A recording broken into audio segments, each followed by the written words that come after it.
کہتے ہیں جی جو مکے میں مرتا ہے اس کو کہاں دفن کرتے ہیں؟ مکے میں کرتے ہیں، تمہارے گھر میں تو نہیں لے آتے۔ یہاں قبرستان ہے، ایک نہیں ہے، سینکڑوں قبرستان ہے، جس کا جہاں نصیب ہوتا ہے اس کو دفن کرتے ہیں۔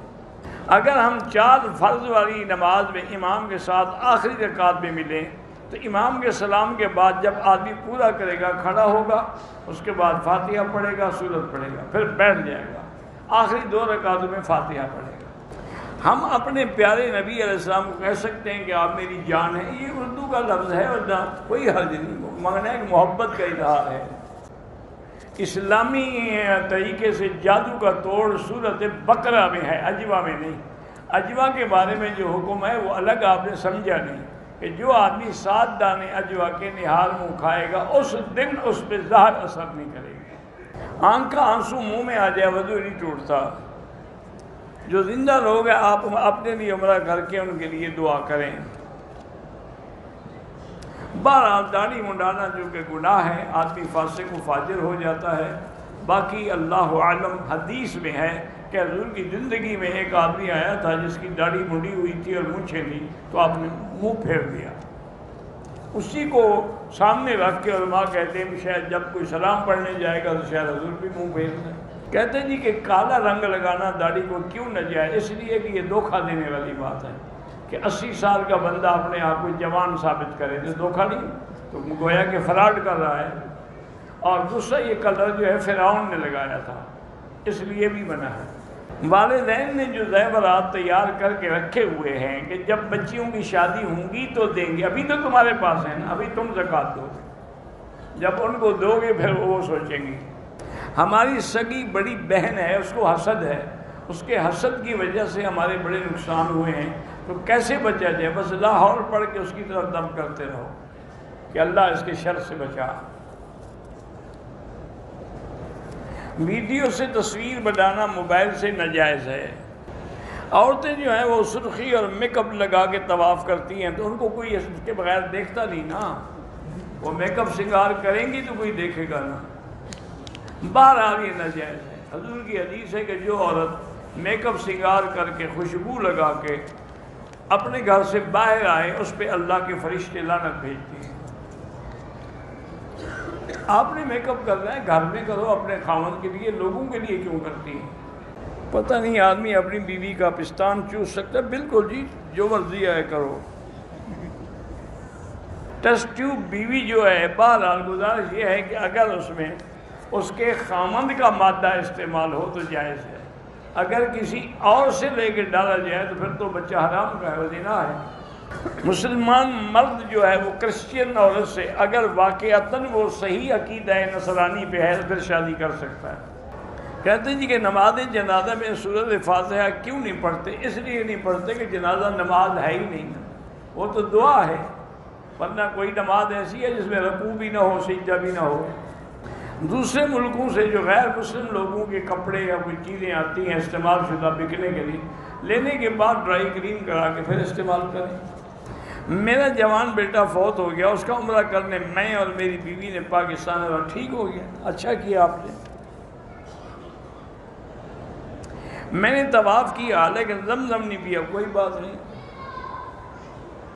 صفا کے چوتھے چکر میں مغرب سے پہلے 2 رکعت واجب الطواف مروہ پہ پڑھی، وہ بھی ٹھیک ہے۔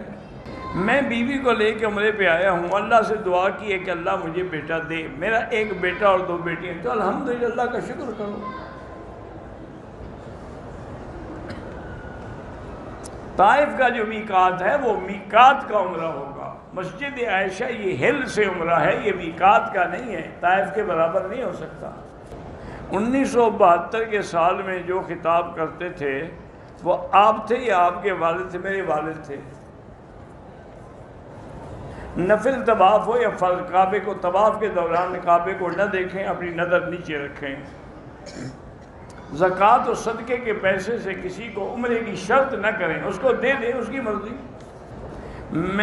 میری بیوی مجھ سے شکایت تو نہیں کرتی، لیکن میری بہنوں اور پتہ نہیں کرتی، دعا کرو اللہ ہدایت دے، اور کیا ہے۔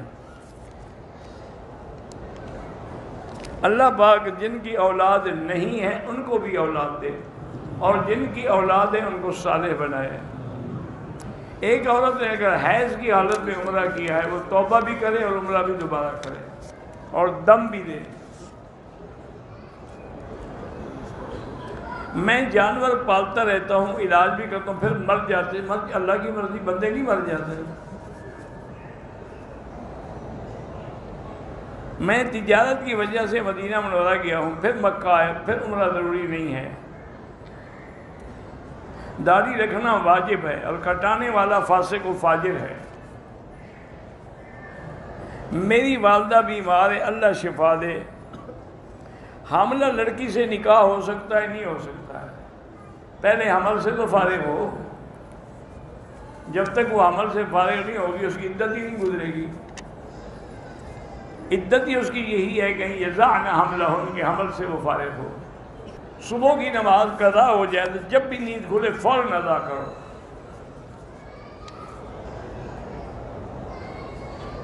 لیکوریا کی تکلیف ہے، اللہ شفائے کاملہ عطا فرمائے۔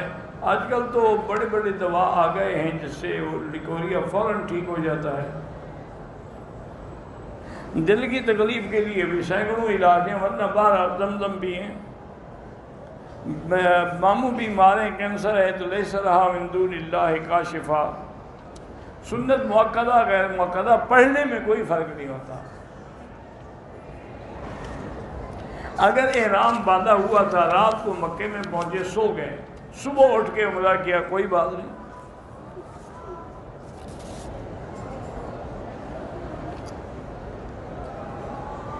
یہ نہیں ہے کہ چوٹی بنا کے کاٹے، بالوں کو پیچھے لے جائے اور پھر وہاں ایک پور کے برابر کاٹے۔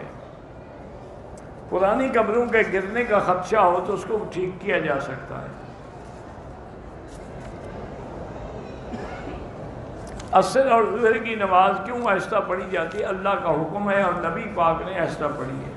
دوسری بات یہ ہے کہ اللہ اپنے بندوں کو سمجھاتے ہیں کہ تم زور سے بولو یا آہستہ، میں جانتا ہوں، سنتا ہوں۔ اللہ بہرحال ایک عورت کا خاوند فوت ہو گیا تو قریبی عالم سے فتویٰ لکھا کے اس کی جائیداد تقسیم کریں۔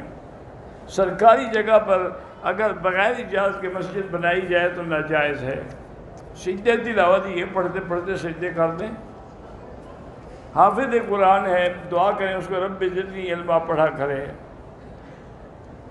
میں نے مکے میں کھجور پڑی تھی، اٹھا کے کھا لی، کوئی بات نہیں، واللہ اعلم۔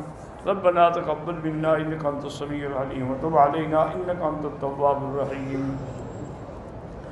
اللہم فرج ہم المہمومین، نفس کرب المکروبین، واقض الدین عن المدینین، واشفنا واشف مرضانا ومرضى المسلمین، واشفنا واشف مرضانا ومرضى المسلمین، واشفنا واشف مرضانا ومرضى المسلمین۔